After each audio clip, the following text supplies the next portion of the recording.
Hello, it is Thursday, March 6, 2025, and we're here to slow your roll once again. I am Jesse Caulfield, writer for the October Report. That, right there, Dominic Lorenzano, local broadcaster, not Catholic. We just found out right before the show. Yeah, an Italian who's not Catholic. Yeah. It's sacrilege. But, it being Lent, we're giving up nothing. We're actually talking all the sports today, in some form or another. Mm-hmm. Football, baseball, hockey, and basketball. There are no other sports. Mm-hmm. We're going to talk Celtics. We're going to mention the Celtics. First time all year. I know. We're going to talk a little bit of Bruins. I know it's been depressing, but this will be less depressing, I guess, because it's succumbing to your fate. It's just admitting where the situation you're in. And the first step is admitting you have a problem. Yeah. Also, football. We'll talk a little bit of Patriots. What are they going to do? We'll talk Red Sox. What do we expect? Mm-hmm. Maybe a lot, maybe a little. I know. I don't know what your expectations are. Mine are, I don't even know. I'm going to see what comes out of my mouth when we get there. Oh, really? Mine are pretty damn high. Really? Yeah, pretty damn high. Oh. But we'll get there. Oh. Let's start with what has been the biggest news, I think, of the offseason, and that is the situation with Matt Stafford. Now, it ends up he's going to stay with the Rams. I kind of always thought this was where this was going to go. It never made a ton of sense to me. I get from the Rams' perspective not wanting to give all the money in the world to someone who was 36 or 37 or a multi-year deal. But like from Stafford's perspective, and I'm just so happy as a Stafford fan and as a football fan that he's staying with the Rams, because Matt has made over $300 million in his football career already, well over that. The Giants or the Raiders giving him an extra $20 million guaranteed is not going to change anything about his life. It's just not. But if he goes to those places, he's not going to win. You're not going to win there. Like, the Raiders are not even close yet. The Giants are pretty awful. They both are in divisions with better teams who we don't think are trending down. I'm just happy for football and Stafford that he stays with the Rams, because that's what it needed to be. We could sit here and bicker back and forth about what we want, what we deserve, blah, blah, blah. But I'm happy that finally somebody chose to take less money because the situation they were in was better. And it's a fact. Like, I don't think all the numbers have come out with the Rams one, but it's been pretty well documented here that the Giants and the Raiders offered more money and more guaranteed money than the Rams finally did. But listen, you got to know the power of great coaching, the power of the roster, the power of the system that you are in. Matthew Stafford with Sean McVay and this Rams team were the only ones who really put up a fight against the Eagles in the playoffs. Almost went down the field in a snowstorm and almost won the game late. Like, this team could have been in the Super Bowl. And you bring the gang back. Stafford's arm still looks good. Always got to worry about injuries, about 36, 37. But there's not been a massive drop-off yet. And I expect this team to be damn good once again. And I'm just happy that someone chose the football over the money a little bit. And I get he needed a new contract. He had been so successful with the Rams that you need an upgrade in pay. You want some guarantees. You look at them and say, I haven't declined really all that much. So I get it from both perspectives. The Rams played hardball, as they should. But at the end of the day, the two sides came together and did what was the logical, best, and smartest thing for each side and for the sport of football. Very happy to see Matthew Stafford still with the Rams, because, again, going to the Raiders or the Giants, doesn't matter how great you were, your football legacy was going to suffer. And you went through all that time with Detroit where people kind of, made fun of you a little bit, called you a stat merchant, said you weren't that great. And it feels good over the last couple of years. It feels like this move has validated Matt Stafford's career. And I would hate to see him go backwards with the opportunity that was in play here for him. I don't know if you I feel like you contradicted yourself these past few weeks. Why? Well, because we talked about it. It was big news. Yeah, we talked about where is he going to go and stuff like that. And that's not the contradictory. Okay. Where you kind of opened up with saying, I thought he was going to stay. And I kind of always thought he was going to stay. I don't believe that at all. Oh, okay. We've talked way too much. I don't believe you. I think I've talked about it because we needed content. Well, I mean, it was rumored. Will he go here? Will the Rams keep him? Blah, blah, blah. It was hard to talk about any other free agency stuff until Stafford was done. Because we can sit here and talk about Sam Darnold, Aaron Rodgers, but like if someone's getting Sam or Aaron, you're thinking they're going to want to win, right? Well, if Matt Stafford's still available, like Stafford's everybody's first choice before those two. I mean, not necessarily. They're old. I mean, you're not winning. Come on. You're not winning with Aaron Rodgers. You think Matthew Stafford... No, that's my point. Is that Stafford, that situation had to be resolved before you could seriously start talking about, okay, where do we think Darnold's actually going to go? Where's Aaron actually going to go? I mean, there's no way the Giants and Raiders thought they were going to win with Matt Stafford. These teams are delusional. I guess. And for the Giants' perspective, also, like what, for the Giants, right, winning to them is being 7-10, 8-9, and just looking competent again. And these guys trying to save their job because they need to save their job.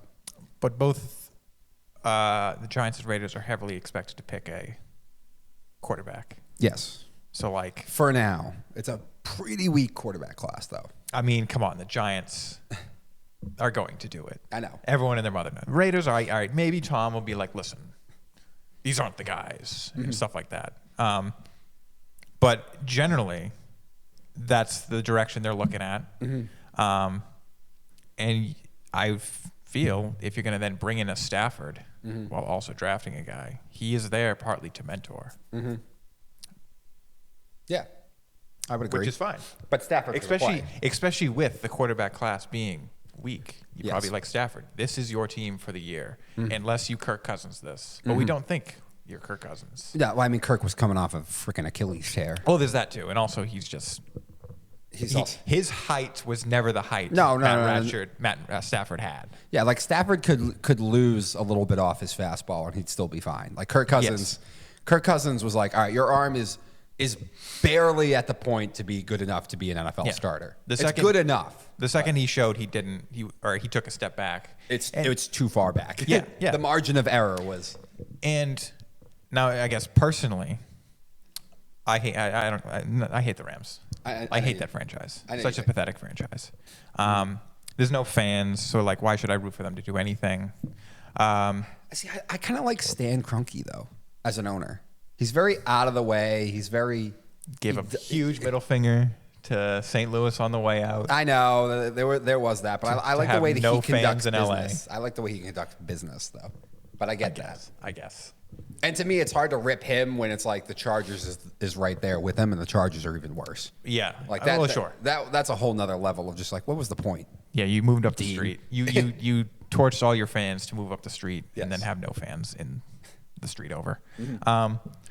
But I also don't think this is very good for the Rams. Like the Bill Belichick philosophy the entire time was, I'm going to get rid of you before it's too late, and I can't get rid of you. Like Matt Stafford the hill is coming. It could even be next year. You don't know. It came very fast for Peyton Manning.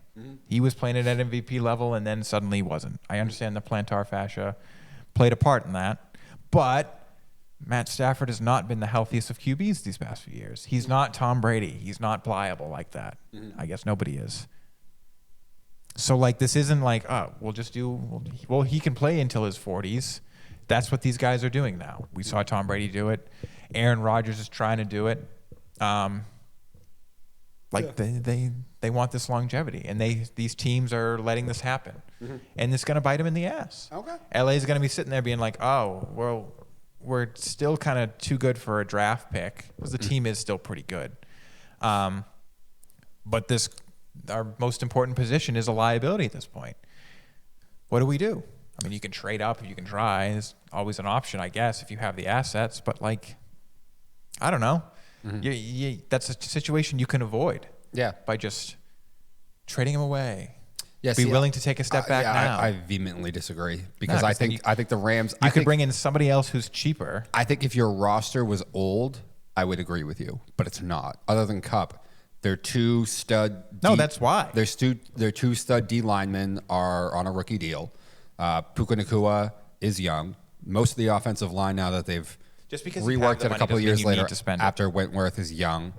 Well, no, my point is like they got the runway, and then if this doesn't work out with Stafford, let's say he's done by year 2 of this deal, which, again, I think it's only like a 2-year extension. Like, this is not a whole new contract. Well, then you're not going to be able to move him at all, and then you're just going to be stuck. Like, bye, Matt Stafford. Thanks for retiring with us. We got nothing for you, actually. Except I think this team can win a Super Bowl next year. I don't. I absolutely think they're capable of winning a Super Bowl. Eh. They were the closest of anyone in the NFC besides to beating the Eagles.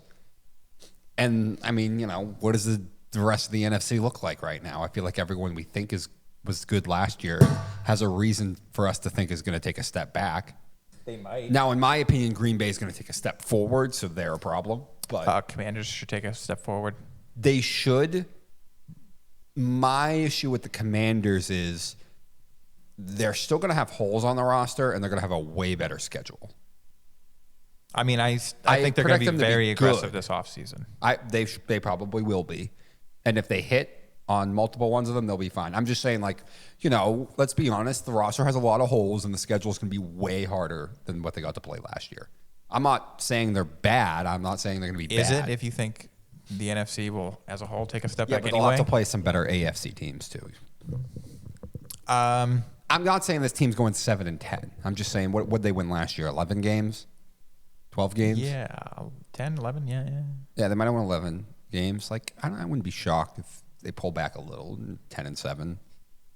9-8, I would expect them to be a little better than that. But if they went 10-7, I don't know. But I would have to see the schedule. But yeah, to me, because the roster is young and ready to win now, I'm totally cool with rolling the dice on this for another year or two. But then you could just waste your young years with this young team. I get your point. But you don't want to really do that because you don't want to then be like, oh, we're ready to win now, and then it's time to pay everybody. I mean, that's kind of how it rolled in the Patriots for 20 years. Like you're aging out. We still can get use out of you, but you're aging out. Get out. Well, I know, but their guys aren't aging out yet, so you might as well. Matt Stafford is, and they will age out. Oh my God! They age out one at a time, and you're gone. And Stafford's not going to age out now. Gone. He is aging out. He's 37. He's not aged out yet. He's going to be good. He's more injury prone. He is. He missed a couple games last year. He did. I also think this is the perfect draft to do this. If there had been a reason for me to think, if this has been last year and you have 5 quarterbacks who are in the first round, I might have understood it. There are debates about, is there going to be more than 2 quarterbacks picked in the first round? You don't have to draft a quarterback this year. Well, you're talking about you think that you have to go a different direction because Stafford's about to age out. And you can sign Darnold for that 1 year. I guess. He's younger. Definitely will stay healthier, at least in theory. See, my opinion is, if I was them, I would like Darnold. I would look to draft a Jackson Dart, a Kyle McCord in the 2nd or 3rd round of this draft. Here's the thing. With the full expectation that Matthew Stafford will be fine this year, and maybe next year is the year that it happens. Even if Matt Stafford is ass this year, I still don't think the team as a whole will be so bad that next year you'll be in such a prime spot to just draft a guy with your pick. Yeah. So, well, that's why I'm saying take a guy in the 2nd or 3rd round this year. I mean, I guess you could do that, but if you're no matter what, you're not going to be good enough to have a high pick next year anyway. Why do you have to bet on Stafford? You could not pay him.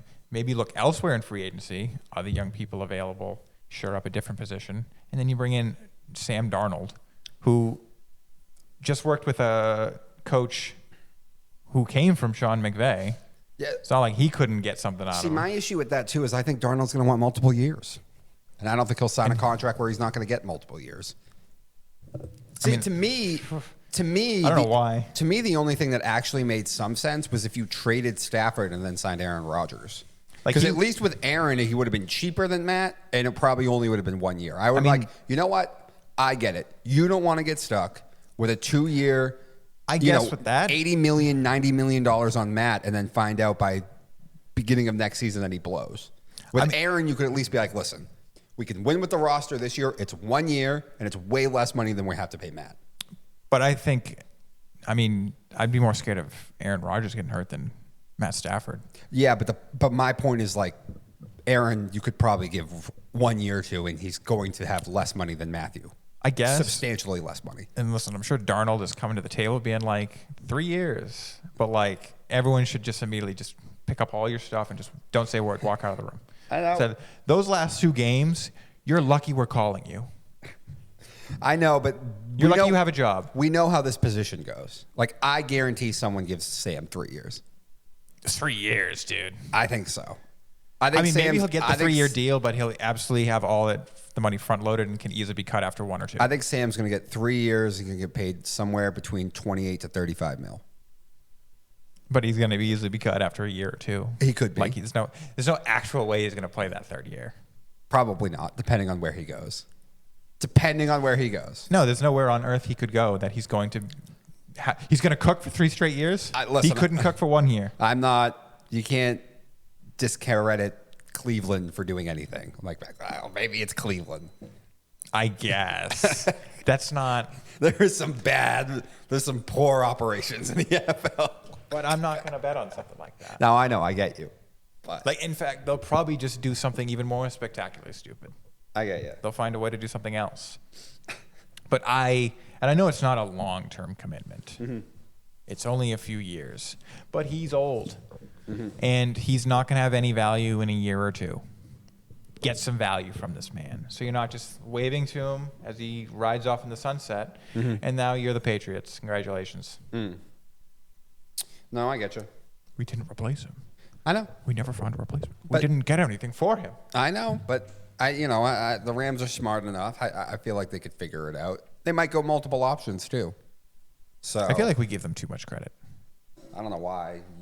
Because we thought that they were in trouble when they went 3 straight years with no first-round picks and everyone got old, and they fixed it real quick. They had 1 down year. But they are ruining their franchise. Like, no one likes them. No one goes to their games. Yeah, you're talking about the business aspect, though. Yeah. I'm just talking about the football operation. Yeah, and it starts with the business. They do well enough. Clearly. They do okay. Listen, I didn't think it was the greatest move in the world. I don't think it's worked out perfectly, for sure. But I don't know. Just because it's LA, they probably make enough money. It just stinks that when your stadium's packed, it's not packed with your own fans. I guess. But at the end of the day, that's still money in Stan Kroenke's pocket to then spend on the team. Tickets. Yeah, I mean, the John Henry philosophy. Yes. Tickets sold. That's all that matters. Exactly. But, I don't know. All right, let's move on. Let's talk about the Patriots. I thought this was just an internet thing, but I've seen reports that they did actually make calls to the Eagles about A.J. Brown. I don't know how much I believe all of this. From the Eagles' perspective. I believe they called, sure. Now, for the Eagles' perspective, like if I was Howie, and I know Howie's going to take calls because that's what Howie does. Like Howie's going to answer the phone. I would think about moving off A.J. Brown. Now, as a Pats fan, I kind of don't want him because it's too expensive for a roster that still needs a lot of work. Like if our O-line wasn't still an absolute disaster, I'd be more into this. But you're not paying your QB, Christian Gonzalez. I know, but you're going to have to give up a first-round pick and then other picks too. Like we don't need just one offensive lineman. Mm-hmm. We need 3 or 4. Mm-hmm. And, do we really want to be giving up a bunch of picks? I don't know about 4. We might need 3. Yes. That's a lot. Sidey So, Cole Strange. Mm-hmm. I don't know what Andrew's status is at center. Yeah. I know he's old anyway, but. From Philadelphia's perspective, I would think about trading AJ because your team is built on the front, right? Offensive line, defensive line. You just gave Saquon the extension. They're losing, I believe, 2 of their pass rushers, potentially, unless they re-sign them to deals. I wouldn't be above, AJ got a little bit loud. Whatever's going on with him and Jalen. Once your receiver starts to get loud, it doesn't usually get better. Like the minute they start. Unless you win a Super Bowl. Maybe. I thought he made some comments even after the Super Bowl that were a little okay, buddy. I don't know about anything. He made one weird comment where he's like, I don't even care. Yeah. He's like, I thought that would make me feel better. Yeah. And I don't. I know. He's like, I like the journey, not the result. Yeah. Whatever. Dude, he would have been a perfect dynasty Patriot. I know, right? Like, that's exactly the mentality. That Bill would have liked. My thing is, we just have a history of once your star wide receiver starts to get loud, and I'm not even calling A.J. Brown a prima donna because he hasn't reached that status yet, but once you start to get loud, it doesn't usually go back. And the team's going to be still built off the run game with Jalen and Saquon next year. And so is he really going to be all that happy when he once again is getting left out a lot of the time in these games? I don't know. So, what if you did this? Like, what if you traded him away, got extra picks, saved the money, and then called Cleveland to get Myles Garrett? Like, I could see Howie Roseman doing that. Maybe. For sure, I could see Howie doing that. So I think it's got to be at least a conversation. But they're probably going to have to, like, someone might have to be on the chopping block. Maybe you think it's the edge rushers, but, like, they've been throwing some contract. Like, Saquon Barkley just got a big contract. Yeah. I know they signed somebody yesterday. So someone will have to be on the chopping block. Well, Slay just got released. Oh, yes. Slay did just get released. Yeah. I did see that one also. To save them money. But that's what I mean. There's clearly things they're trying to do right now because they know they need to save some money on the cap space. Well, I don't know think Howie's going to aggressively pursue a deal? I do not. Well, I don't know if you can then. Do I think he could have the money to bring in Myles Garrett if you're cutting budget? If you traded A.J. Brown, yes, you could though. Yeah. If they traded Brown, yeah, I've heard teams are interested in A.J. Brown. I don't know how much I've heard about Eagles being interested in moving him though, at least yet. Well, Howie always plays his cards very close. I guess close to the best. So. I'm just saying we at least know how he's taking the calls. And also, as a Patriots fan, I don't want him either. Yeah, I don't want him. You had your chance. Yeah, no. He was supposed to be drafted. He was supposed to catch balls from Tom Brady and be coached by Josh McDaniels and Bill Belichick. That didn't happen. I don't want to see him. Yeah, no. I don't either. He was supposed to wear that old Patriots uniform, not that ugly new one. I just don't want to because you still have too many things to fill. But I think this has to be a real conversation going forward. I know Brian texted in the chat thing. He's annoyed because, what was it, two offensive linemen went to the Bears, I believe? Yeah. For like 4th-round pick and a 3rd-round pick? Something was like it a 4th and a 5th for 2 different offensive linemen? I don't remember. It wasn't expensive. No, it was not. Which, you know what? Props to Chicago and Ben Johnson because – last year it was the wide receivers. We got 2. We're going to draft Roma Dunze, and then you couldn't block anything. And, no one's not going to get a lot of press in Chicago. It's not going to be the big sexy story like, oh, we got Joe Tooney and, what was it, the Jackson guy. Like, we got ourselves 2 guards. Like, no one's going to want to talk that much about it, but it was the right move. Well, Tooney is one of the best guards in the game right now. He's dynamic. He can play several positions on the line, some better than others, but like he held the Chiefs line together. I know. Down the stretch. I know. So, but good for the Bears. Kind of a missed opportunity, it seems like, for the Pats. Here's the thing about the Tooney one, though. He is a name, and that's a headline name, but he former Patriot, former Chief, great player, smart player, I'm sure, but he has been to the Super Bowl almost every single year of his career, and he plays in the trenches. When he falls, he's going to fall hard and fast. You know what I'm saying? Yeah. Like when the cliff comes, like it's over. No, I know. And it'll come in a snap. I know. Like he's put a lot of miles. He has in the trenches, and that's why it was only a 4th-round pick. Sure. But what are the chances that you're? But it's not a long-term solution. What are the chances that 4th-round pick is ever going to be even half the player of Joe Tooney? Oh, I'm sure. But I'm sure the Chiefs are. Oh, I get it from KC's perspective. We'll flip that pick or something. I get it from KC's perspective because KC's got to rebuild a lot of stuff here. Actually, I'm just talking about from the Bears' perspective, or if we went and got him or something like that. Well, the Elliot Wolf had a press conference a couple days, or maybe it was a week ago. I think it was a week ago now. Where he's talking about we are very much focusing on the lines, defensive line, offensive line, and we're going to start there. Good. I like that. I don't mind that at all. What is it, though? What's the play? Because I've seen nothing. I've not even heard phone calls about, like, inquiring about linemen or talking about the big linemen that could be available in free agency. I'm waiting. No, I know. But and I trust Rabel. Yeah. I don't really trust Elliott, though. But I'm waiting, and I don't trust the Crafts. I don't trust the Crafts, and I don't trust Elliott Wolf. That's the problem. But, I mean, listen, the line play, I think it's pretty hard to ignore now, guys, even though it seems like for the last couple of years everyone got super, super obsessed with the outside and wide receiver and all that. We had the rebirth of the running back this year.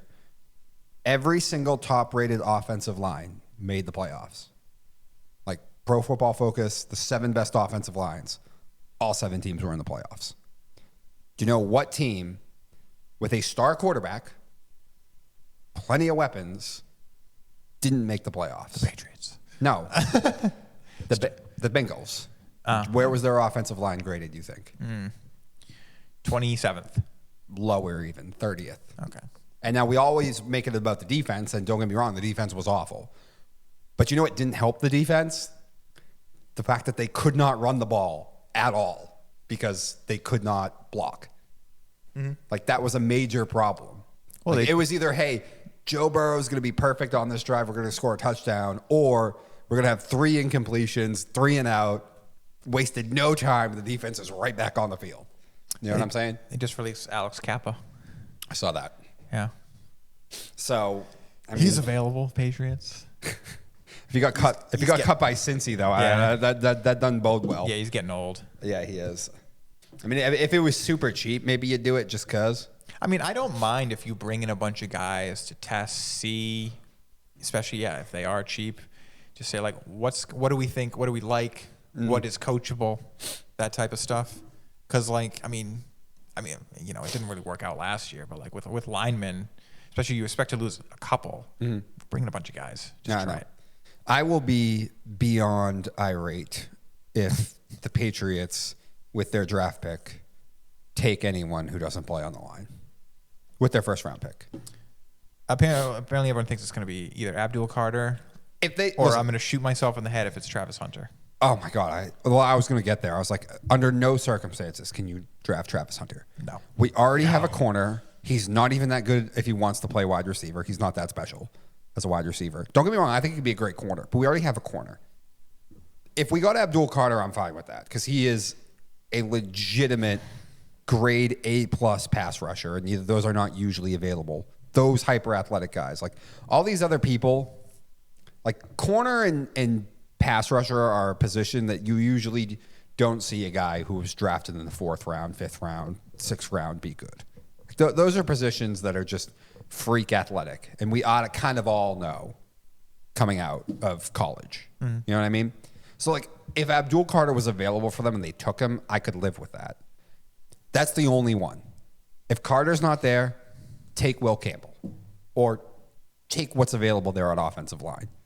Well, under no circumstances can this not be someone who plays on the line. I wouldn't mind trading down for a mid-level first and a couple extra picks. Oh, I wouldn't mind it either. Because I still think you can get the lineman in the first and the mid-round. You can. And you can then have a couple more picks to fill out the roster. And I'm sure you can get, still a second day pick along with a replacement first-round pick. Yeah, I would have no problem with them trading down either. It's just still with that, wherever they're picking in the first round, I want an offensive lineman. And under no circumstances can we get the Arizona wide receiver or Travis Hunter. And it's like, especially, like, I don't care that much about Abdul Carter. I know you don't. If he's the best, okay, I'll take it because I guess it is still the trenches. But we have Keon White. And he had 4 sacks in 2 games last year. And we were the worst in the league at the end of the year in terms of sacks. 4 sacks in 2 games. And then everyone just focused on him. If we block him, they can't get to us. And that's a fact. Yeah. So, like, you don't need a stud, but get him a little more help, and Keon White, I think, will thrive. Maybe not Abdul Carter level, but, like, I don't care. You don't need that. Because if you can have a guy that gets pretty good pressure and then a couple more guys to take some of the looks away, that's a quality rush. No, I got you. You don't need a Myles Garrett. You don't have to. Everyone loves a Myles Garrett. Yeah. Because then you don't need the help.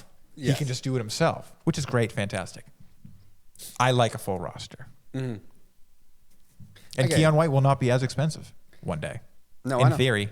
No, I get you, but just under no circumstances. It cannot be Travis Hunter. No. Or I think his name's McMillan, the Arizona kid. I'm drawing a blank on it, but just please, for the love of God, do not go corner or wide receiver. Be disastrous if you did. There's just no. I don't get the logic from the Patriots' perspective of getting him. I don't. There is none. You have the other corner. than just the fans being like, we love the name, and we get so upset that all these other teams get Jamar Chases and AJ Browns and all this. We want a star wide receiver, and it's like, dude, he's not even that good of a wide receiver. He's a better corner than he is a wide receiver. And also, like, I'm sure the Patriots would make him pick one. I think everyone's going to make him pick, and I think he's going to pick corner. I mean, he said he's going to go into the combine and work out as a corner. So yeah, you can't. You could get away with it in college a little bit, but like, playing both sides of the ball, like that's the stamina it'll take to do that. Like that'll shorten your career even. It definitely will. And, also someone made a good point. It was the guy I listened to. It was on the Volume podcast, John Middlecoff. I've showed you some of his stuff before. But he made a good point, too. It was like, even if you had him play two ways, do you know how much that screws your team if he gets hurt then? Because not only did I lose one of my most valuable pieces on defense, I also lost an extremely valuable piece on offense. Like it's twofold. And obviously, if you're going to play that much, the likelihood you will get injured is way higher. Yeah. So the detriment to your roster is a major problem. Yeah. I mean, it's cool. We know he's super athletic and has great cardio. Mm-hmm. That's all that really needs to tell me. I know. And we can. Exactly. That's cool. That's cool, buddy. All right. So let's talk the Celtics. I don't know if you have anything specific you want to say. My opinion on this has always been, this is the NBA. They have played 2 or 3 years where they care about the regular season. They won their championship, and now they clearly don't care about the regular season. This is usually the way it goes in the NBA. And now I didn't know this myself. I've been told this multiple times, and then I went and looked it up. Whenever they face a top team, they show up and they play really well. Generally, yes. Yeah. So to me, this is the beginning of every dynasty. I'm not saying we're going to go on a 5-year run or anything. I have no idea. I'm just saying, like, once you win one, you don't care about the regular season that much. Just sleepwalk through about a 30-year season. Yes. So, well, I've been trying to tell Celtics fans that, because Celtics fans have been like, oh, I'm kind of concerned with their level of play. It's not been the level of last season. And then I've been trying to say, like, they are just embracing the NBA. And it's like, well, we think we're championship caliber. We know we're championship caliber, especially because we're running it back here, basically. yeah. Why am I going to put my body on the line for these 82 games I think they play? Yeah. Do they play the same as the NHL, I assume? And they're doing that. And while that's fine, I don't care, especially if you're winning in the end. What concerns me about it is, are they those players? Are they that team? You've played hard for years now. You have been the one team that has played hard day in and day out for the past couple of years. And now you go out the championship, like, all right, just make the playoffs. We're good enough. Blah, blah, blah. Are these players able to turn it on? I was just about to say that. When it comes to the playoffs? Or are they just going to be like, well, we're good enough, and then keep the same play style, and then, you get the play, and then you're the Bucks last year? Yeah. No, I get you. That's my concern. No, that would be my concern too, because this team has never proven to you yet that they are that capable, that they can just turn it on, turn it off. Because for the last 2 years, the switch was just always on. Yeah. You know what I mean? It's never been off. It's never been off. Now that it's off, can they turn that back on? Yeah. And you're correct. They beat the Cavs for the most part. I know last week they blew that game against the Cavs. I'm hoping that's kind of a wake-up call. I'm like, all right, maybe turning it back. We need to turn it back on a little bit more. But I think they're 3-0 against the third place Knicks. I think they've handled the Bucks pretty well. So they do seem to be able to turn it on in small increments. We're playing the Cavs tonight. We're turning it on, fellas. Mm-hmm. The problem is, last week against the Cavs, like, I saw like that old Celtics can't finish a game, terrible in the fourth quarter. I thought that was dead. Yeah. But maybe that's just part of this regular season. We haven't fully flipped the switch yet. My other thing though is just like, what is the competition in the East? Cavs. That's it, right? I guess. And aren't they kind of young? I think so. Like, I think this is only the second year we've taken them that seriously. Well, yes. Yeah, I mean, because I think they made the playoffs last year. No, they definitely And made with the playoffs last NBA, year. I feel like it's usually about a 4-year build. Like, we start talking about them, but it takes 2 or 3 years before they finally get to that place where they're good enough to actually go the distance. I don't know enough basketball to agree or It disagree just seems with like that. it seems like that's what I heard about the Celtics for years. It seemed like it was about a 4-year. So where they really became... Yeah. It took them 4 years. For years, Okay. I was hearing, all right, this is the year. It's going to be good enough now. I feel like it took 3-4 years. Cavs are in like their second year of us taking them seriously. Okay. You know? I don't know how long the Bucks took, but that's just my opinion. Where did Jimmy Butler just get traded to? The Warriors. Okay. Which they're playing a lot better with him there, but I don't think that's serious. But anyway, that's the West. Yeah. Well, I Like in the I couldn't East, remember where he went. in the East, we all know the Knicks don't have the offense. The Yeah, Bucks, they can't beat any good team. the Bucks have just, ever since the one championship, just completely have fallen flat on their face. And like you said, it's like kind of the Cavs. That seems like it's it. So that's the other thing to me. It's just like I just don't know where the competition is. Yeah, I don't Now, know. if they played Denver in the championship, I don't know if they beat Denver. I was hearing that they wouldn't have beaten Denver last year too, but Denver just had an inexplicable playoff series against the Timberwolves.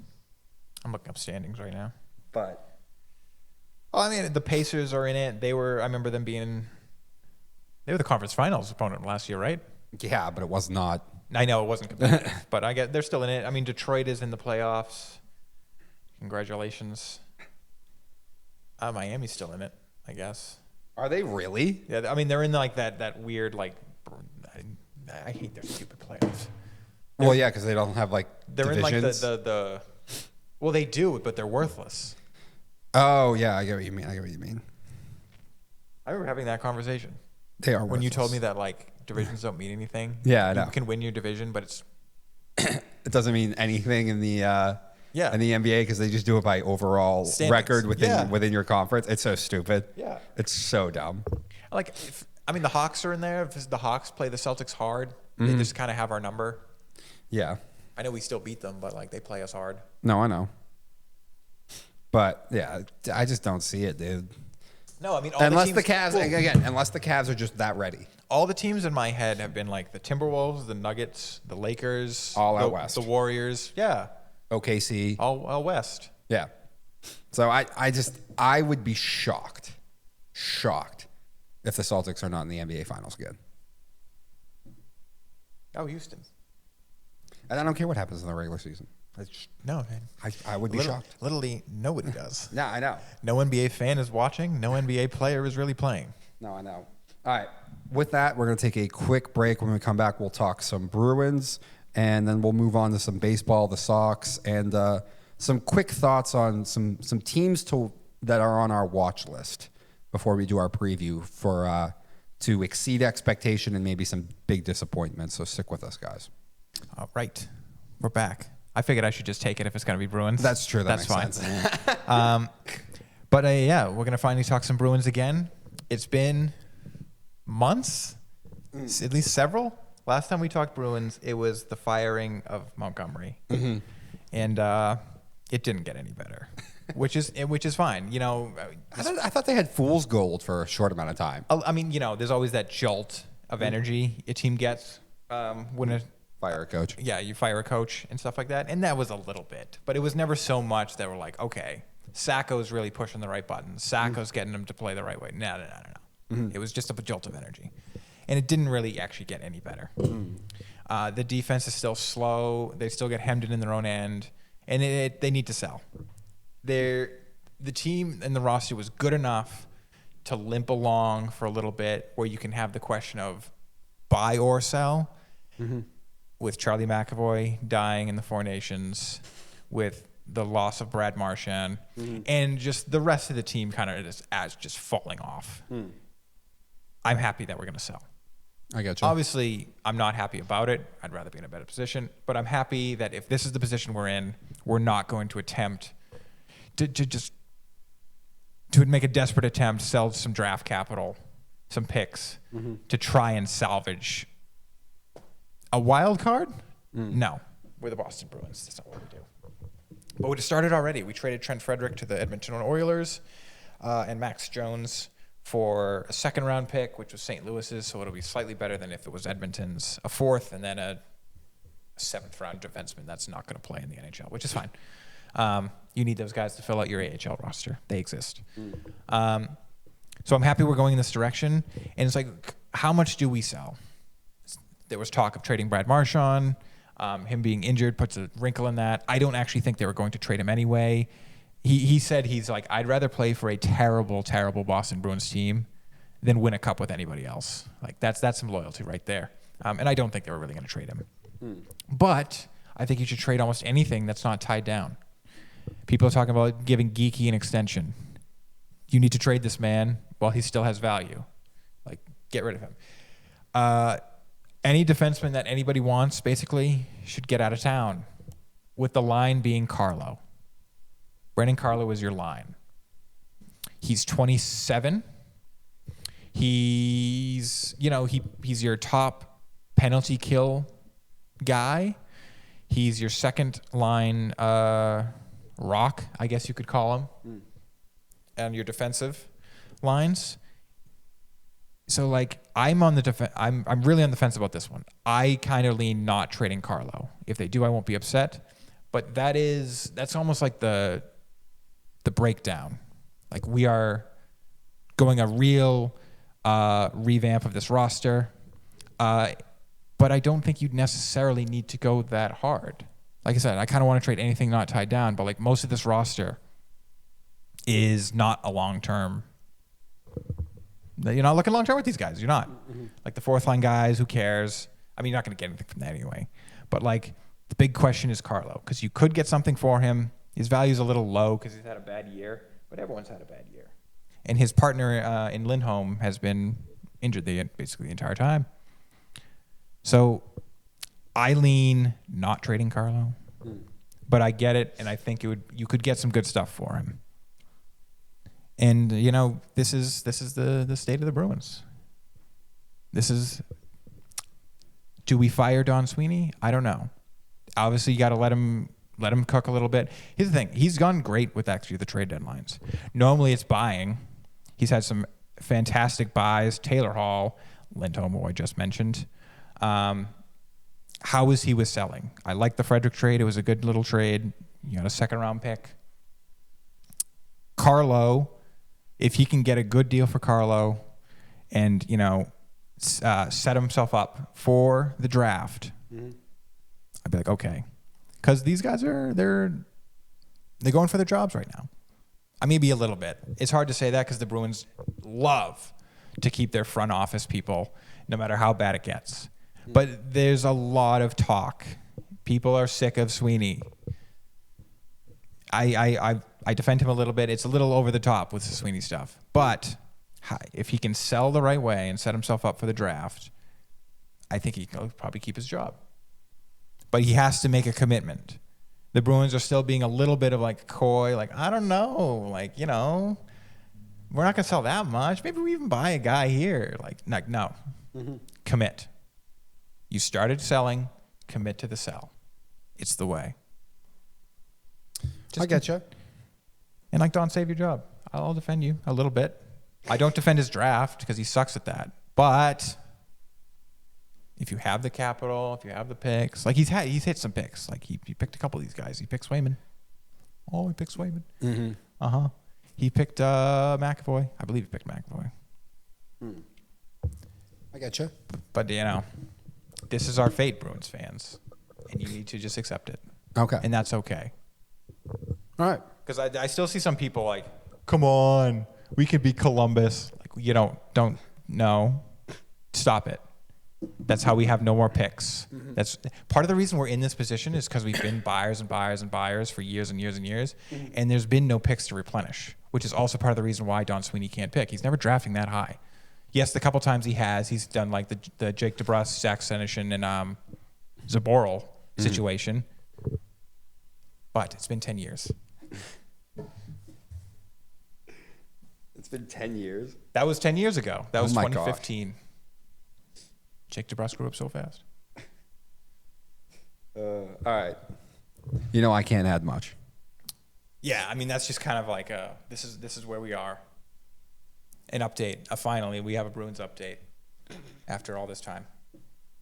All right. I mean, it's a situation of like I could talk Bruins, but like the same reason we kind of stopped talking Patriots last year. When it's bad, you're just reiterating the same things again and again. Yeah, I mean, they still suck at this. Yeah, eventually. They still haven't figured this out. Yeah, eventually there's nothing more to talk about.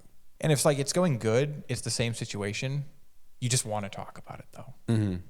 You just reiterate what's going well again and again, but that's just funner to do. And you're hype about it. Did you see that? Yeah, we did. All right.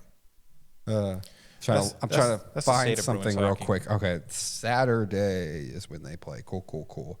That's for the betting stuff for the conference tournament. But moving on, we've covered all the main Boston teams. Let's move to the Sox. Oh, yeah. Actually, in a row, too. You going to videotape your expectations for the Sox? No. Even though you're just winging it? I have high expectations of this team. I do not have. I have massive expectations. I think Massive. I think anything less than a playoff appearance is a complete abject failure. That's not high. I would not be even happy with a wild card appearance. This team should be in the divisional round at least. You've spent the money. We've been 2 years now. We're waiting for the prospects. Duran has hit his stride. This is Cassis' third year. Devers is still in the peak of his powers. You bring in Bregman. Tanner Houck, peak of his powers. You bring in Crochet, who's still under 30. Is the rotation amazing? No. But it has a lot of options, and it goes deep. This team was able to hit last year. I don't expect any reason why they shouldn't be able to hit well this year. Yes, you moved off Jansen. You'll have to figure out the bullpen. But I don't think, with an American League, to me, that is the most watered down that I've seen it in a good amount of time. Unless the Yankees are just no one gets hurt and they're just a juggernaut. I don't think anyone in the American League is that good. I don't think the Astros are that great. The Central's still the Central. Baltimore took multiple steps back. The Yankees should still be good. Will they be as good as last year? I have my doubts. I know they brought in a lot of people. They did bring in some people who get hurt, though, and Cole's another year older. I think part of this is also just when I look around the American League, I just don't think the competition's that great. So I think it's unacceptable to me if the Sox are not in the playoffs. I think it's a complete failure if they're not. I'm shocked every time I see Rob Refsnyder's age. How old is he? He's born in 1991. Oh, wow. Yeah, he's 32, about to turn 33. Okay. He's older than Yoshida. Yeah. I kind of actually somewhat have the same expectations. Oh, okay. But I don't think they're that massive. And part of that is because, one, the American League is wide open. Like, even if you are in, like, the American League Championship Series, I'm like, man, you didn't beat anybody together, really. I mean, obviously, the season will play out and maybe we'll have some surprises and stuff like that. But as it looks today, if you're in the like, remember that team a couple of years ago where we're in the American League Championship Series against the Astros. Yes. And we're up 2-1, and we're like, what's going on? Yeah, and then they got swept for 3 straight. Yes. But I could see that happening again. No, I know. And I'd still be sitting there being like, what's going on? How did we get here? Like, what? How, well, listen, I would be who allowed this to happen? I would be a little surprised if they found themselves in the championship series. I think Yankees will win the division. We'll get one of these wild cards. I assume we'll just get one of these wild cards because, the Astros will probably win the West. Seattle does not want to win. I have Texas winning the Angels West. doesn't want to win. Texas maybe, But like, if they have injury problems again, if they don't figure it out, like I don't know, like that roster's not that amazing. No, but man, Houston just keeps losing pieces and not replacing it. I guess so. It's more about Houston's loss than Texas's gain. Oh yeah, 100%. I also thought Texas was also just a little bit unlucky last year with some of their injuries. Sure. Definitely. The Central is the Central. I don't even like what. They're good teams. I have no idea what to make of their good teams because I know they're getting propped up by beating on bad teams. Yeah. So again, it's wide open for the Red Sox. They made enough moves where yes. I mean, even last year, like they were competing for a wild card spot for most of the year, and this team is better. Yeah. You cannot deny that. This team is better. Oh, for sure. The kids are older. There's more kids with more hype than any of the other kids that got older. There's certainly more depth with the pitching than this year than there was last year. Yes, but... Oh, I have major question marks, I know. Name a soul in this bullpen. Oh, it's bad. I know it's bad. Aroldis Chapman, Greg Weissert. Who else? I'm sure Crawford will start there. Oh, yeah. Well, that's the other thing. Some of these guys whose starters are at least going to go to the pen, which is helpful.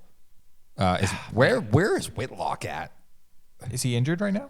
Probably still. Probably. I don't know if they expect him back at some point this year. And, like, I know we have a closer, Liam Hendricks. He hasn't pitched in a while, but... He's pitched barely at all the past, 3 years. I know. Like, even before the Red Sox injury, they missed all of last year, he had to come back from another one. I think it was cancer. The big thing is they have at least enough starters where some of these guys who had to pitch last year in the rotation that can go to the bullpen, and that's very helpful. Like, if you were to... What's the rotation going to be right now?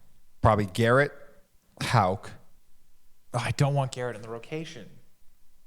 No, Crochet. Oh, Garrett. Whitlock. Oh, I still thought Garrett Whitlock. No. But yes, Crochet. Crochet. Okay. Houck, Giolito, Walker Buehler. Who's the fifth? I'm missing an obvious one. I feel like. Bello. Duh. Oh, yes. He was not even the fifth, but those are probably going to be your five guys, which means Cutter Crawford goes to the bullpen. Winkowski's in the bullpen, and Priester's in the bullpen. That is a major help. It can. I feel like Winkowski really caught lightning in a bottle. Oh, I don't think he's very good. With how he was pitching last year. And obviously, being in the bullpen takes a lot of pressure off some of these guys. I really like Cutter Crawford in the bullpen. Because to me, he would look really good for the first 3.5, 4 innings. And then he might go get himself shelled in the fifth because you were like, oh, okay. So he literally had to use everything he has in all his pitches in the first, go around to the lineup because he just doesn't have, a second gear. But he would look really good for the first 3 innings. I guess. Yeah. But he doesn't have the plethora of stuff to face a lineup a second time. I'm still not even that hype about the rotation. I didn't say I was hyped. Well, because Giolito didn't pitch at all last year. I know. Not a clue what that really gonna do. Walker Buehler. I don't know. I don't have an effing clue what we're gonna get out of this guy. It could still be amazing. My hype of the rotation is simply because they got seven or 8 guys. 2 of them have got to hit and be good, right? I guess that doesn't sound like we're talking about a team that I should be that hype about, though. But everybody isn't that good. I guess. Unless the Yankees stay healthy, no one in the American League is that good. Like Tanner Houck, I will don't not be as good as he was last year. I just don't expect it. Well, which one did we talk about yet? Of the Crochet, 1 year as a starter. I don't know. I know.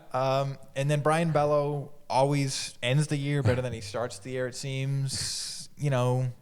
I like that. But we can move Bello. Pedro Martinez. But we can move Bello down to the 3 at least. Now. That's fine. I'm finding him being the middle of the road right now, especially if you throw him out opening day, maybe that puts a little pressure on the kid. Mm-hmm.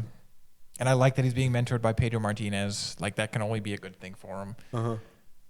But he is still young, and he's rather inconsistent. I know he is. He's super inconsistent. That's why I said I don't think this team's going to be in the championship series. And then it's but Brennan Bernardino. I would be massively disappointed if this team is not in the playoffs. And getting bounced in the wild card to me does not make it a successful season. This is at Kelly. It makes it not a failure. Oh, I forgot that.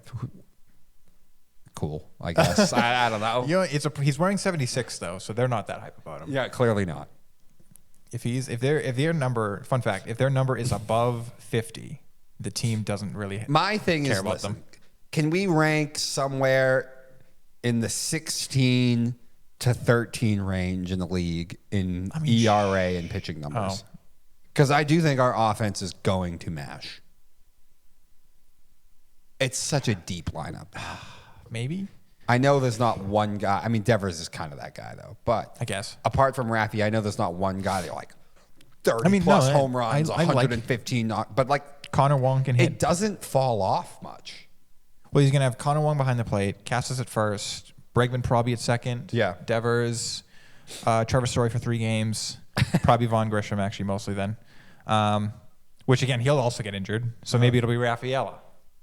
And then Duran, Abreu, and then Yoshida, Ref Snyder. Well, it'll be Rafaela most of the time. No, Ref Snyder will go against lefties. No, we're going to lose 2 shortstops to injuries. Yes. Grisham and Story, and then he'll be forced to play shortstop.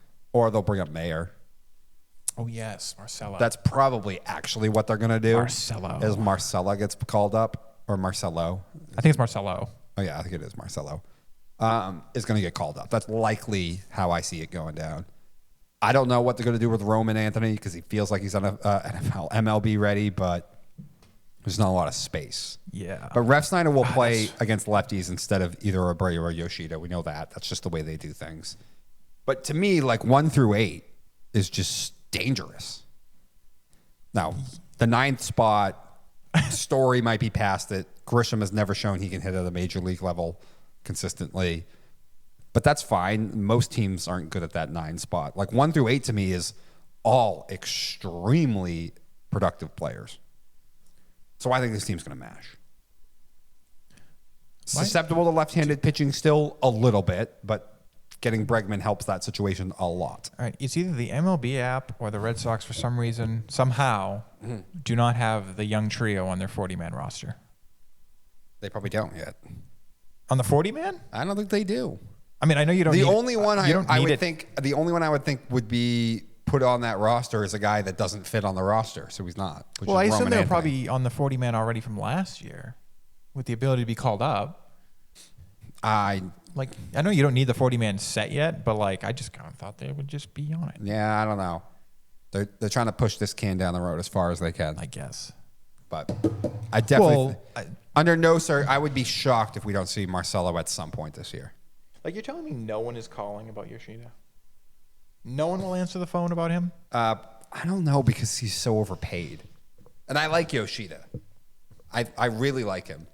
He's just a bad fit on this roster. But I know they paid him a lot. And, you know, last year was not a great year for him. I know. He missed time. And he had his moments, but he was also hurt a lot. Yeah. So they're probably not getting a ton of calls on that one. If you wanted to move a left-handed bat, it probably would have to be Abreu. Or you have to hope that Yoshida has a really good season and you can trade him during the season. I guess.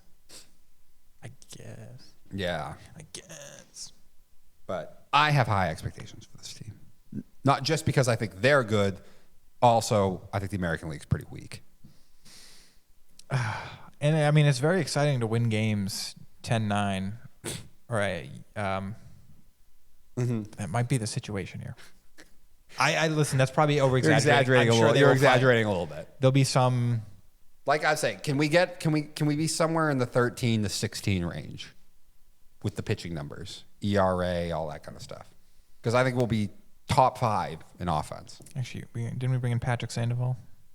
He's injured, but yeah, he's injured. We don't know. I think he's going to pitch this year. We just don't know when. Because I like that one. He'll probably go to the bullpen though. Oh yeah. But definitely helpful in that bullpen for sure. Actually, did you hear Sam Kennedy said that like him and his dad don't think the team is complete? No, I didn't hear that. Oh yeah, they're like yeah. I mean, you know, they're like, oh, we think we have a good team here, but like it feels incomplete. Okay. All right. And I kind of feel a little bit the same way too with the pitching staff because there's not a real guy you can lean on, a true number one, and then a real solution in the back end. But I mean, it's a roster. Yeah. No, I get you. But I like that mindset though. What? That it's not complete. Oh yeah, no, I get it. In some ways, they're never complete because there's always something you can do. All right. Moving on here. We'll do our full MLB preview probably in another week or two. But we're going to do a quick little 1-and-1 teams that we think on our watch list that will massively overachieve from what the expectations are, and one that we are looking out for who we think could be a big disappointment. I'll start with my one that I'm pretty hype on that I think can go well above what their expectations are. I believe right now at Vegas, their win total is sitting at about 72.5. I think the Washington Nationals are ready. I think they're ready to take that big step. Not saying they're going to make the playoffs, but listen, you had C.J. Abrams had his breakout season. You got 2 top 10 prospects that have been top 10 prospects in the entire game for a while now. And Dylan Cruz and who's the other outfielder I'm drawing a blank on right now? Is it Young? I'm drawing a complete blank. But at the top of the rotation, Mackenzie Gore had a very nice season last year. I know it tailed off a little bit at the end, but the numbers are still good. They had the Hurds kid cut up. Little hot and cold, but the stuff is there. The strikeout numbers are insane, so you know he has the stuff to go with it. I think their division can be a little bit overrated. I'll mesh that into the team that I think could be a big disappointment. We'll get to that after Jesse's. But I think you got at least 3 to 4 guys who over the last 3 seasons have been top 10, top 20, or top 40 prospects in baseball who are all ready to either have their first full season here or already had a full season and you think could hit that next level. So I think this is a team that could really surprise a lot of people and push for a playoff spot. Probably the bottom falls out of it because the roster won't be deep enough, sort of late summer in August. But I certainly think this is a team that could make some noise, certainly could pressure some other teams, and certainly will go over their Vegas win total. So, because they got, like I said, they got some guys who are ready to break out here. So I think the Washington Nationals are my surprise team this season. All right. How about you? I don't know how surprising this one is, but I think they'll definitely take a decent-sized step forward from last year. Mm-hmm. And it's a team I actually surprised you didn't want to talk about, Arizona Diamondbacks. Okay. I feel like people have pretty decent expectations, though. Like, their Vegas win total is 86. Okay. I mean, I think it should be 90s, in the 90s.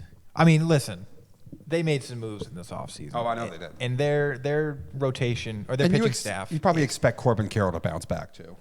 Oh, sure, yeah. I wasn't even going to mention him that much, but, like, the pitching situation is actually rather similar to the Red Sox, but just on another level. They have the number one. They have the stud number one. They got Corbin Burns. They already had Zach Gallen, Merrill Kelly. I know Brendan. How do you pronounce that last name? Brendan Paffett. Paffett. Okay, whatever. Yeah. He had a disappointing year last year, but he's young. Eduardo Rodriguez is on this team. He's shown some dynamic spurts over his career. And, this still get Jordan Montgomery. And I know, he was terrible last year. The owner called him out, basically, in a terrible way. But I know he's better than he was last year. It's hard to be worse than he was last year. It is hard to be worse than he was last year. It can only get better. And then, they got just studs. Kendall Graveman, A.J. Puck. And then, decent roster. Ketel Marte is actually a stud, a gamer. He's turning into a star. Eduardo Suarez, Junior Suarez, decent player, good spurts here and there. They brought in Josh Naylor, who I've been hype about. I loved that move. And Corbin Carroll, I'm sure will probably have a bounce back season. Yeah, Lourdes Gurriel has thrived in the desert. I like this team. I like this team a lot, actually. And you're right. That team, people are like, oh yeah, they'll probably be a playoff team. it doesn't help that they're in the same division as the Dodgers, so that lowers some of that hype. But not enough people are talking about this team. And they made some big moves this offseason. I like it. I'm very positive about that. I like that you went there. Quickly on the Nationals, it is Jacob Woods. James Woods that I was thinking of. Okay, yeah. And then Jacob Young is the other outfielder. Not quite as hyped, but still was on the prospect list. He's 25. Then you throw in the left-handed pitcher who they called up, 25-year-old Mitchell Parker. I believe Jackson Rutledge is also right-handed pitcher, pretty high on their prospect thing. They bring in Lucas Sims at least and Jorge Lopez to fortify the bullpen a bit more. Yeah, I think this team has a chance to be pretty good. Pretty darn good. Don't know if they're making the playoffs. Don't quite think they'll go that far, but certainly a chance.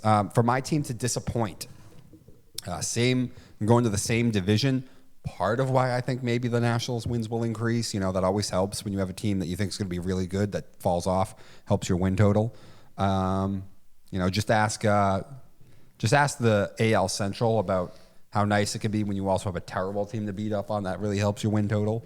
Not that the Phillies are going to be this, but the Phillies are my team that could massively disappoint.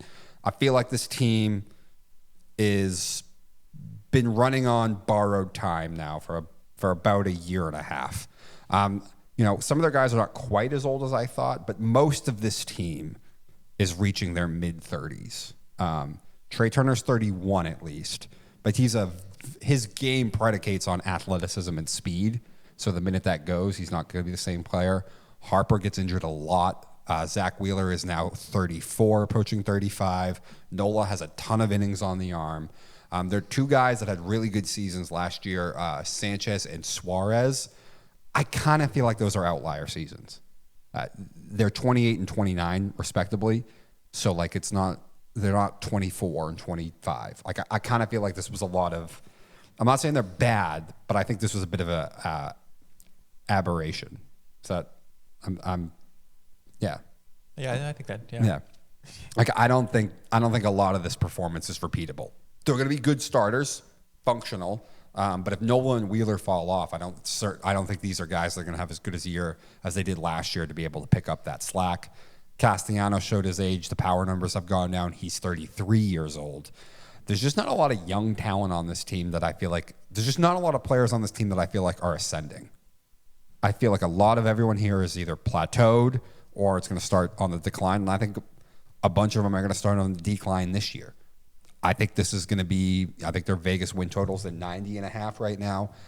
I think this ends up being more like an 84, 85 win team.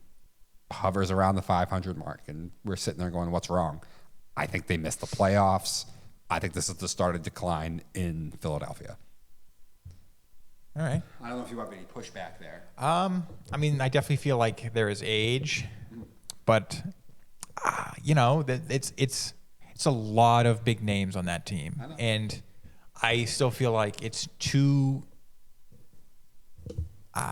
big of a roster, I guess you could say, for it to fail in terms of,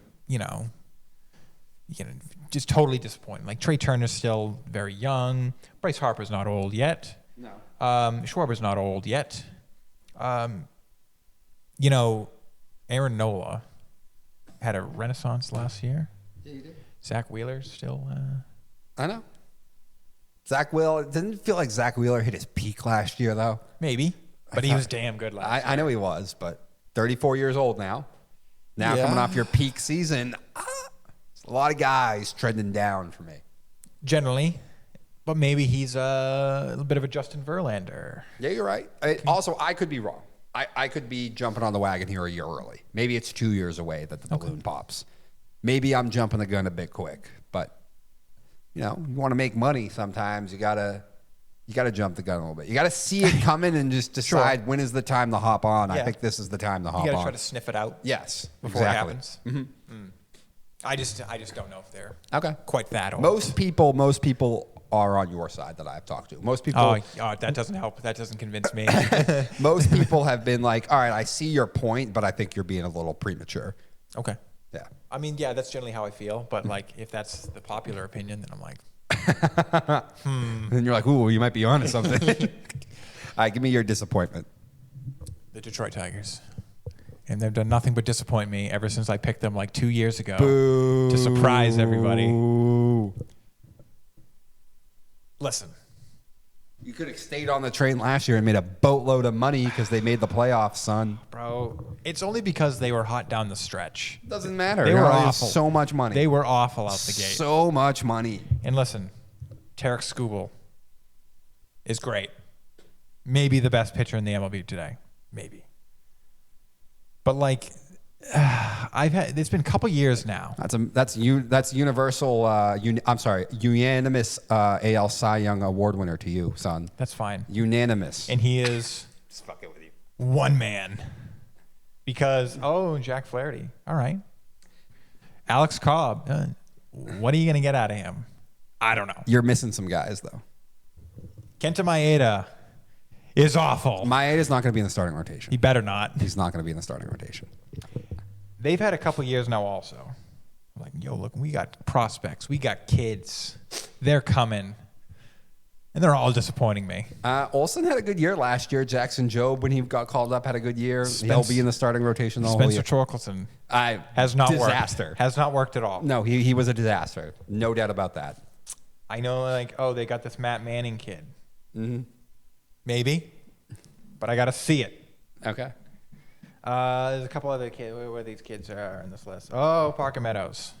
Let me see it. Because Riley Green. Oh, he's old. Never mind. Excuse me, not that one. Gary Carpenter. Like Gary Carpenter, when he's been healthy, has mashed now the last 2 seasons. But like, I don't know. So much of like, this, that, and it always seems to disappoint me. Okay. Other than Skubal. Okay. Like nothing ever reaches what they say it's going to reach.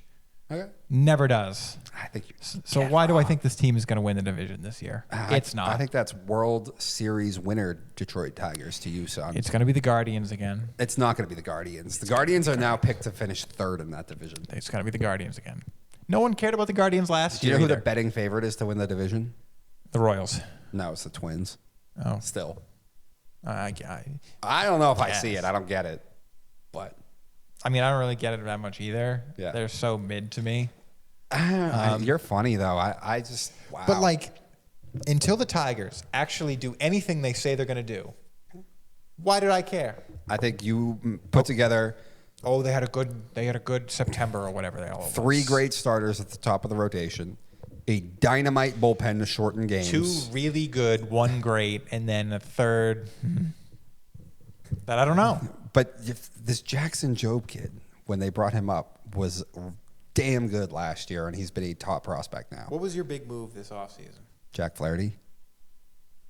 I mean, it was maybe Gleyber Torres. No. I mean, you already... Although I do think that at least helps lengthen the lineup. I guess. Listen, I don't think offense will continue to be a problem. In that I understand that. Do you think he'll maybe use the alleys? I hope so, yes. I mean, I don't like Gleyber Torres. I don't love him. I don't think it's he annoys me. I don't think it's a game changer, but I do think at least help lengthen the lineup a little bit. What is it? The kid's name, Mallory or Malloy, that they brought up partway through the season. Justin Henry Malloy, yeah. Look at his numbers. I feel like he played very well the last month of the season. He's young too. I think he's 24. That's not fair. Everybody did. Well, what the team was just when hot they brought in September. up no. When they brought up the kids, a lot of them looked major league ready and they played well. Now they're going to be there for the whole season. Some. I just think it's going to be tough to score runs on this team. Oh, okay, it's fine, sure. But I think it's going to be tough for them to score runs too. Could be. And listen, I'm not saying they get a full season. Listen, Kerry Carpenter had a bit of a freak injury last year. He'll be healthy. Okay. And he mashes, man. He has been so damn good. But all right, I like it. I like the pushback. It's going to be the Guardians. It's going to be the Royals. I like. And then it can be the Lonely Tigers. I like the pushback. And then we can get the Twins. It'll make it all the sweeter when this team wins the division. Going up against the Yankees in the American League Championship Series. Oh, come on. World Series, Detroit Tigers to you, son. Oh, right. Bro, they couldn't even do that when they were studs. When the roster was loaded. I know. Combine 1 World Series win in those 2 appearances. That was one of the strangest World Series. Which one? The ones when the pitchers forgot how to throw to first base. Which one was that? Was that the Giants one or the? I think it was the Giants one. Okay. But their pitchers made like 6 errors in the series. It was weird. But it was long ago in a galaxy far, far away. All right. They were run by a different man. I know. All right. So for at least the first time, I feel like Jesse says there was another time. I don't think there was that we didn't do a Darwin when both of us were here. But listen, there's just not enough sports going on right now. No one has done anything idiotic over the last week, at least to my knowledge, that is Darwin worthy. And I don't like forcing it, you know? There comes a point where you're just forcing it a little bit too much. So we do not have a Darwin this week, but March Madness is coming up. Conference tournaments for the minor conferences have started. So I could maybe get a terrible one. For what? For Darwin. Why? Did you hear the Travis Hunter comments? Oh, yeah. It's kind of more dumbest thing I've heard than a Darwin. I know what you're talking about. Not into it. Don't even say it. Yeah, don't even go there. So with conference tournaments coming up, especially the minor ones too, so people don't know these names, great opportunity to make money sometimes. I hit on a couple last year. Morehead State won their conference. There was another one I just can't remember off the top of my head. But with them starting, let's start out with the Southern Tournament. I'm going to go with the Furman Paladins. What? So they started at plus 850. I know, exactly. What's a what? A Paladine? I don't know what a Paladine is. There's some great team names that make these tournaments sometimes. Campbell is the Fighting Camels. That's a good one. When the entire tournament starts, I want to do a segment where how do you spell that? Where I'm gonna Paladines? Yeah. Could have been Paladines, honestly. Paladins. Might be Paladines. Oh, Paladins. Paladins, whatever. What the hell is a paladin? It's like a sorcerer. Is that what it is? Yeah. That's so stupid. It's like how do I explain this? Listen, this team started at plus 850 to win this conference tournament. They have now gone down to plus 575, all right? Since February 1st, they have been the best team in their conference. They had some injuries to start the season, you know? Plus 575 is probably the end of the line here where I would consider putting money on it. But listen, if they get by Samford on Saturday, who's one of the better teams in the conference, they match up really well with everybody. And again, it went from plus 850 down to plus 575. So clearly there's money going towards this team and for a legitimate reason. Back to the funny name stuff. When they do the entire tournament, I have an idea for a segment where I'm going to give you like 3 team names. I'll do it with a couple of the teams. I'll give you 3 nicknames of teams, and you'll have to decide which one you think is the fake one. Because there's some wild names. Okay. There's some funny ones. Yeah. So anyway, like San Francisco is the Dons. You know, like the Don, the boss. Yeah. Yeah. Like our never mind. Shut up. I mean, the Cornhuskers is really funny. Yeah, but everyone knows that one. I guess. So Furman. Well, because it's so funny. Furman to win the Southern Tournament. Last call on that one for sure at plus 575 now at BetMGM. The other one started at plus 1,800, plus 1,800 when I got it. The Illinois State Redbirds to win the Missouri Valley Tournament. It's down to plus 14 now, so still very good odds. Their defense, not very good, but their offense is elite, and they can shoot the 3 really well. And the number 1 and 2 seeds in their conference are Drake and Bradley, who are really good in tight games. They have not been overly dominant. I believe both teams have an almost perfect record in overtime games as well, so I believe both the number 1 and 2 seeds are extremely vulnerable. And if Drake were to go up, if Illinois State were to go up against Drake or Bradley, while their defense certainly is not good, Drake and Bradley just don't have the ability to shoot to completely bury you. And if the Redbirds come out hot, they could get just a lead that Drake and Bradley are just not built to come back from. So at plus 1,400 is what it's still at now to win the Missouri Valley Tournament. I think is a pretty good bet to try and see what happens. And for the last one, I don't have odds on it yet. So this is just a watch out.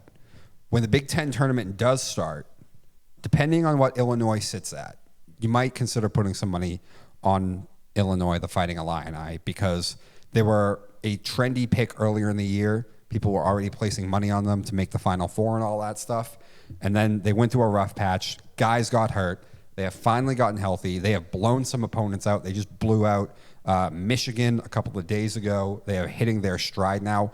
As we go into the tournament, they probably need a very good tournament showing because I believe their record is at 19-11 right now. And obviously the Big Ten has plenty of good teams. So they're not sure what their seeding is going to be in the big tournament. They probably really need to have a very good Big Ten tournament showing. So put some money on the Fighting Illini, potentially, depending when the numbers come out, to win the Big Ten tournament. Again, guys, when you take these big ROIs, right, always be looking to cash out.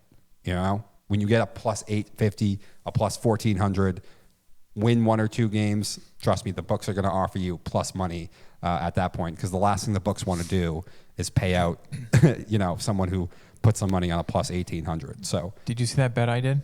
What? I put in the chat. The David Pastrnak to win MVP. Yeah, I saw that. Plus 150,000. $5 bet, $755 payout. But Vegas doesn't know hockey. Like that's the odds are better than that. No, I get you. You've done that before. But again, guys, when you take these, I always tell people, if you're taking a bet at over plus 500 odds, always be monitoring the cash out. So you don't always need to ride these ones to the end, guys, looking for the cash out. But Illinois State, the Redbirds, I'm drawing a blank because all we did was talk about sorcerers there. Furman, and then monitor the Fighting Illini for the Big Ten tournament. All right. It's not necessarily a sorcerer. Sorry, I misspoke. Okay. It's an individual knight, errant holy warrior, or combat healer. So like a medic. Oh, okay. Like a medic. Interesting. In RPGs, stuff like that. It's this Dungeons and Dragons thing. I've never played, but like I know what a paladin is. Who decided to make that the nickname? That's a paladin. That's so weird. I don't know. It's a decent name. It's not the worst, I guess. You're a holy combat warrior and a healer. I guess there are some worse ones. It's just kind of weird. It's better than Cornhuskers. No, because it's Nebraska, so like it works. No, it doesn't. Yes, it does. We're the Cornhuskers. It's great. Ugh, I think silly. I think Gamecocks is so stupid. All right, that one is funny. It is funny at least because then people make signs that say "Go Cox." But anyway, guys, Furman, Illinois State, and monitor the Fighting Illini for when the Big Ten tournament starts. That has been it for Slo Ur Roll this week. Have a great rest of your week, ladies and gentlemen.